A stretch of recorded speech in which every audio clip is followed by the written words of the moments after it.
squared minus 4x plus what would be x minus 2 quantity squared? What number would go here? 4. How'd you get that? 2 by itself.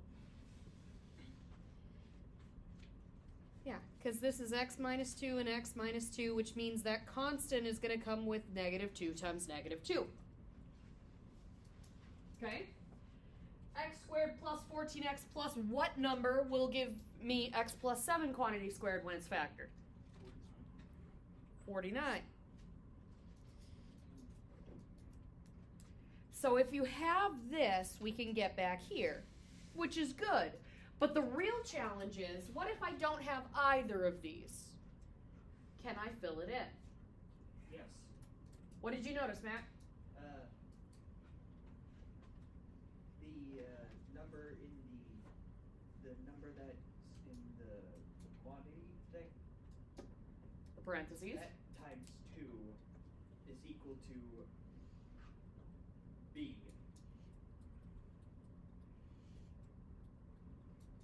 Half of that would be negative 2. That tracks. Half of this would be 7. Yes. That tracks. See for the others. Half of 10 is 5. Yes. Half of 12 is 6. Half of negative 8 is negative 4. Half of negative 16 is negative 8. Half of a negative 5 is a negative 5 halves. Half of a 3 is a 3 halves. So, half of this is negative 3. That's what should be here. And if negative 3 is here, what should be here? Positive 9. Half? 10. Positive 10. Here? Positive 100. So, the number that goes here is the half. The number that goes here is whatever that half is, multiplied by itself, and multiplying by oneself is the same as doing what to it? Squaring it. Now, this is an important thing as we continue with solving. Recognizing this pattern will help us get into 3.3,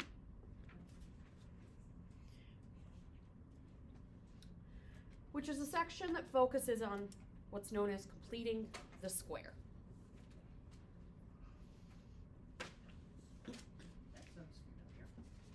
You've done completing the square before. Now, you don't have to start a new page. You can write this with your warm-up. Warm-up is a part of notes. It's not something I'm collecting separately. Hence, it said write it on the top of your notes. That's what I wanted, not that you wrote down every single piece of it.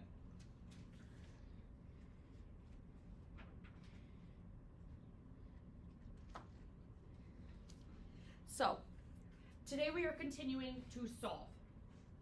As we solve, answers should be exact and simplified.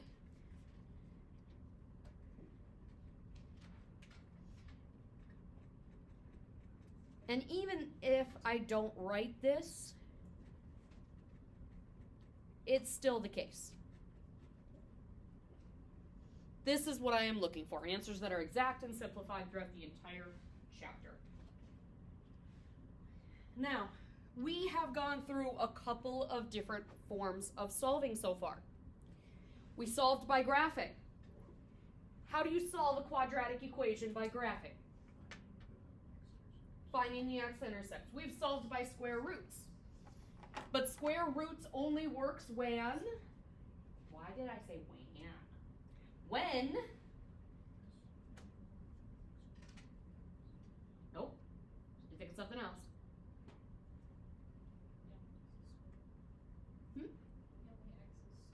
The only place you see x's is squared, whether it be in parentheses squared or just x squared. You cannot have regular x's. And then we moved on to factoring. Factoring works great if the answers are rational, meaning they could be written as fractions. We're still missing a good chunk of solutions, because there are situations where The answers are ugly square root numbers, but I can't use square roots to solve because they have regular x's. Like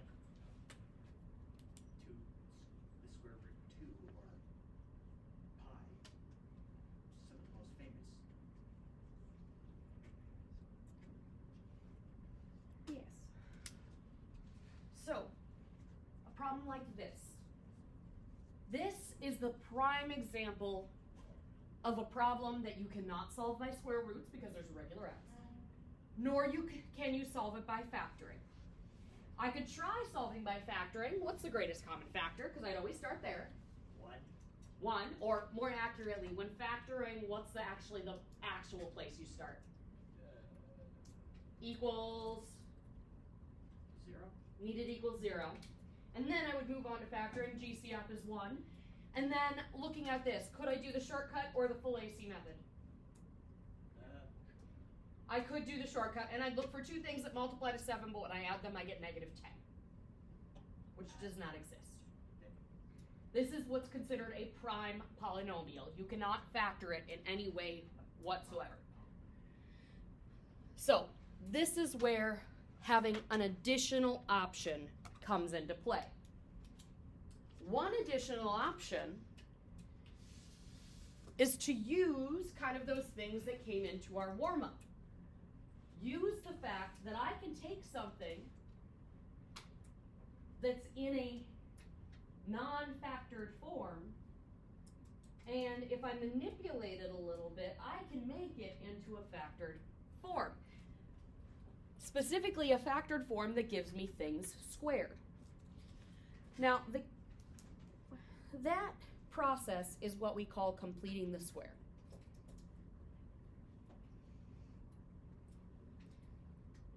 Now, completing the square is a process that, I'm going to be honest with you, is a bit tedious.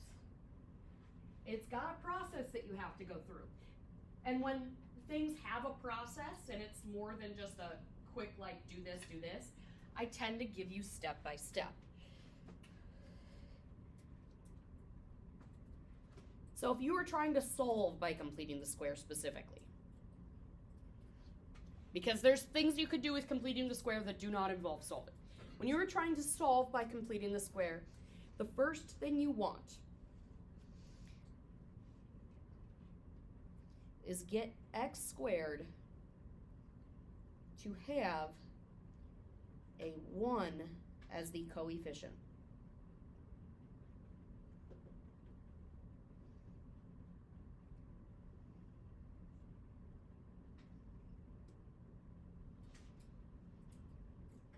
If it does not, you will divide if necessary. Coefficient's the number in front of. What's the number in front of x squared here? 1. Perfect. Already set up for the first step of completing the square. If it was anything other than 1, I would divide. And in an equation, if you divide off of one thing, you divide off of everything. Okay. That part's done now.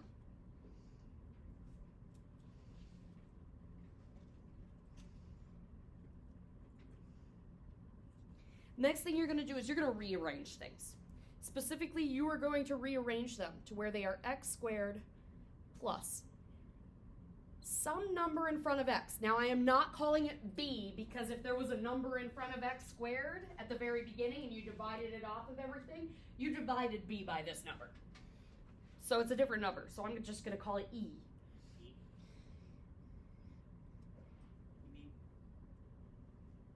D? Yeah, you put D. Oh, I said e? Yes. My bad. Plus, and then a blank equal to whatever other number we have. Again, traditionally in a quadratic equation you have ax squared plus bx plus c, but that c got moved to the other side and got a number divided off of it if necessary. So, this is the structure I want. X squared plus a number in front of x plus a blank equals a number. In other words, get the x squareds and the x's on the same side, get the constant pushed over to the other. I'm going to subtract 7 from both sides. X squared minus 10x plus some blank number that I don't know what it is yet equals negative 7.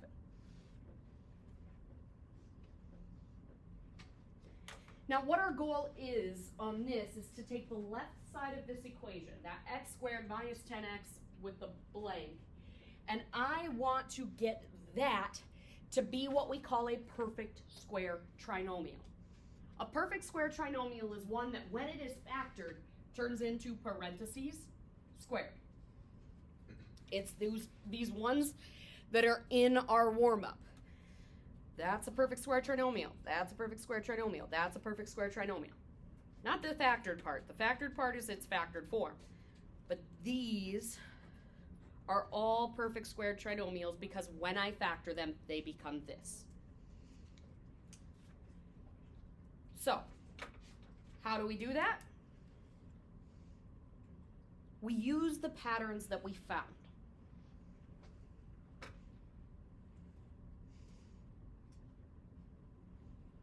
We are going to find two things. We're going to find half of d, in other words, d divided by 2. And that half of d getting squared. And we're going to find out what both of those numbers are. So, d in this case is negative 10. That's the number in front of my x. What is d over 2 then? Negative 5. What is d over 2 squared? 25. Positive or negative? Positive.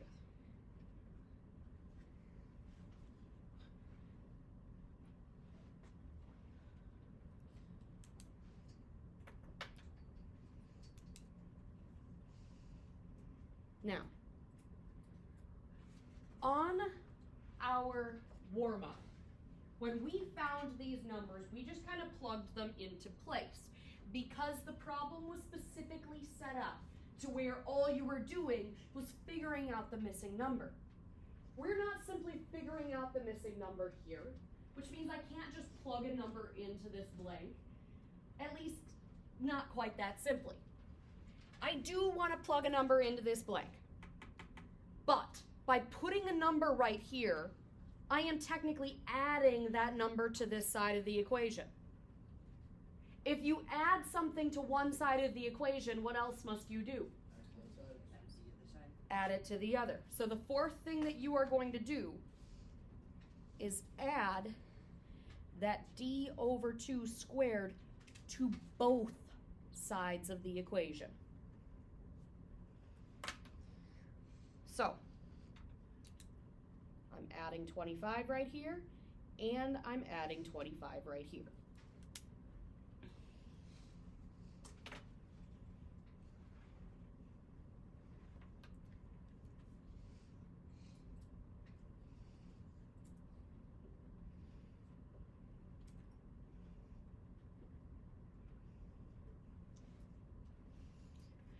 That trinomial is now a perfect square trinomial. So it's going to factor beautifully into a set of parentheses squared. That parentheses will always be x plus whatever d over 2 was squared. D over 2 was negative 5. So that means this is going to turn into an x minus 5 squared. That right there can be combined as we do this. What is negative 7 plus 25? 18.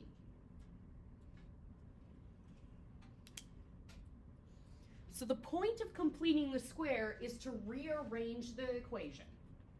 Rearrange it in a manner to where now this can be solved using a familiar method. How do we solve something that looks like this? Using square roots.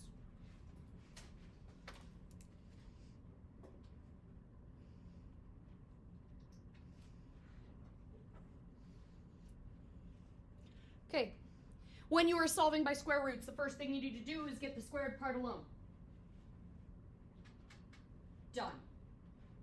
Once the squared part is alone, you can then take the square root. Square root that side, square root that side. When you introduce the square root to a problem, what are you introducing with it? Plus and minus. So, on this side, I'm left with x minus 5 equals positive and negative square root of 18. Is 18 a perfect square? If you do not have your perfect squares memorized, then this would be one of those situations where I would start my homework assignment by figuring out my perfect squares by going to my calculator and doing 2 squared, 3 squared, 4 squared, 5 squared, 6 squared to get my list. If you have your perfect squares memorized, you don't have to worry about that. 18 is not a perfect square, but does it divide by 1? Divides by 9. So this is the square root of 9 times the square root of 2. Have I taken the square root yet? No, I just broke things up by division, so I didn't take the square root, hence they're both in square roots. Can I take the square root of either of them? Yeah, 9. Square root of 9 is 3. So, x minus 5 equals positive negative 3 square roots of 2.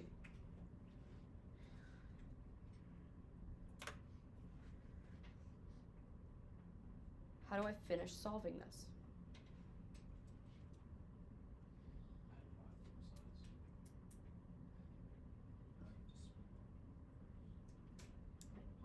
On this one, you can actually do either.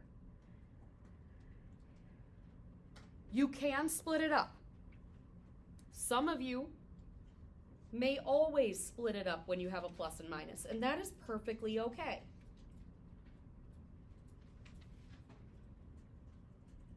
There is a certain time where you don't have to split it up if you don't want to, and that's the situation where you do not have like terms. Let me try that again. When I split it up, and are they both supposed to have plus and minus?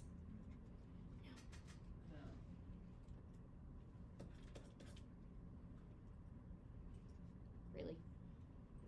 I guess that one's just going to be the negative.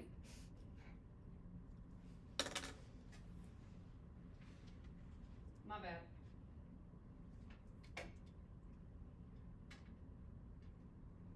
You do not have to split them if you're not going to have like terms. Am I going to have like terms here? No. Which means I didn't have to split it, because when I add 5 to both sides, nothing's going to combine. And therefore, I will get x equals 5 minus 3 square roots of 3. Sorry, 3 square roots of 2. And x equals 5 plus 3 square roots of 2, which I could have just added 5 to both sides right here and gotten x was equal to 5 plus or minus 3 square roots of 2. I do not care which way you choose to do it. Find the way that works best for you.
(3x squared plus 12x plus 10 is equal to a negative 5.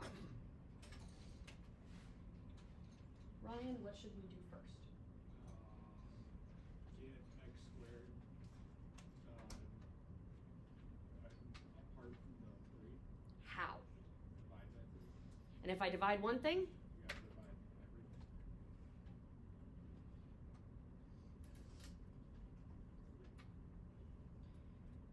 everything. x squared plus 4x plus. Does 10 divide nicely by 3? No. 10 thirds equals negative 5 thirds. Ew. But okay. Layla, now what?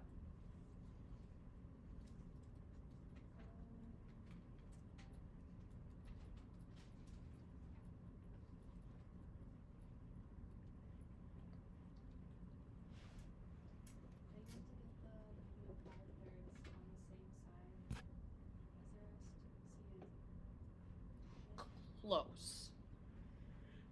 Generally, if we were factoring, I absolutely would do that because I want it equal to 0. But when solving by completing the square, I want the exact opposite. I don't want to move that negative 5 thirds onto the same side. I want to move the 10 thirds over to the 5 thirds. Yes. Now, this is not the nicest number in the world to subtract, but does your calculator know how to do this? Yes. Negative 5 thirds minus 10 thirds. It's even a nice number. X squared plus 4x, leave a blank, equals negative 5.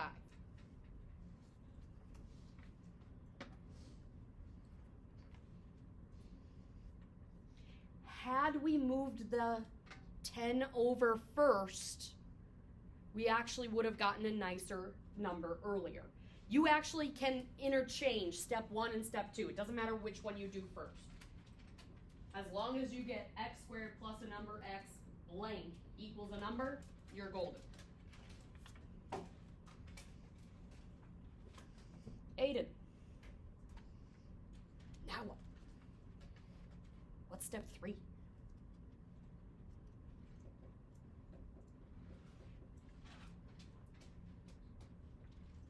I don't know.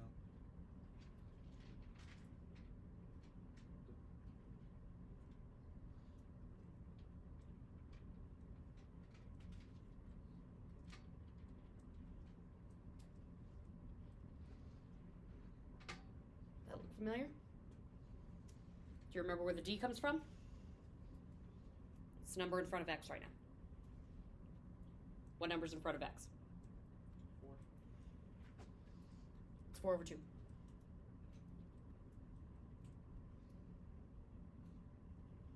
What's 4 over 2? Oh, 2. You're asking. And this is 4 over 2 squared, which is just 2 squared. 4.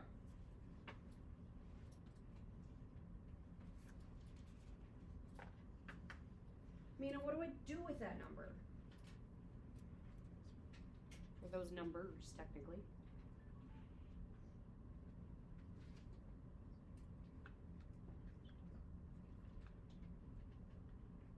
What's the 4th step?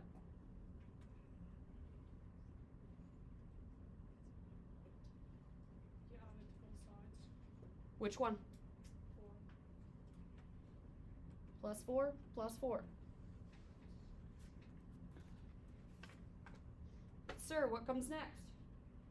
What's step 5?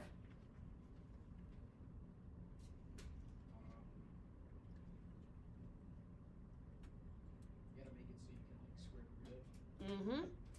By factoring. Now, you can do the traditional shortcut. 2 things to multiply and forward and add to 4, but I told you it will always be x plus d over 2, which in this case was 2 squared. Negative 5 plus 4 is negative 1.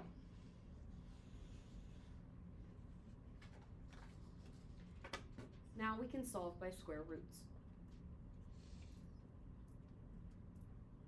Mitchell, if I want to solve by square roots, what do I do now? Square both sides. When you square root, what can you not forget to do? Plus minus. X plus 2 equals positive negative square root of negative 1.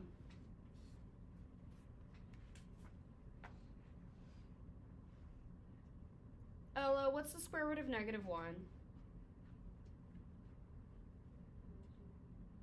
It's I. It's the imaginary number. It's the imaginary unit.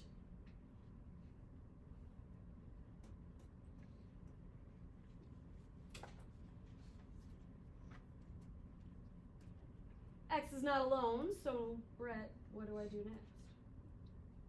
Subtract x. Both sides. Ooh, not the X. I mean 2. I can subtract 2 from both sides. Do I have to split it into 2 equations on this one? No, because are I and 2 ever like terms? No. X equals, generally the plain number goes first, negative 2, plus minus I.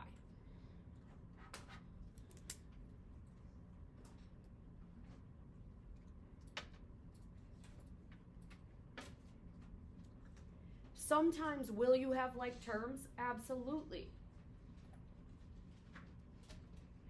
The times that you'll have like terms are problems that could have been solved by factoring in the first place.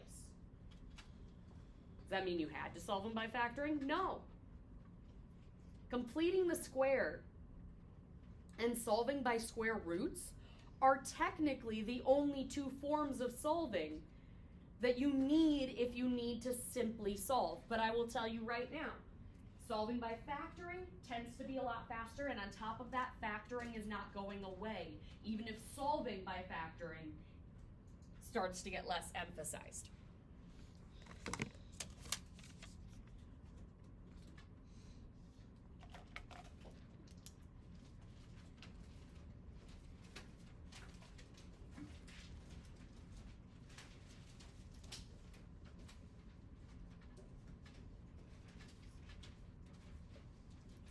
Today's assignment's broken up into lots of little chunks.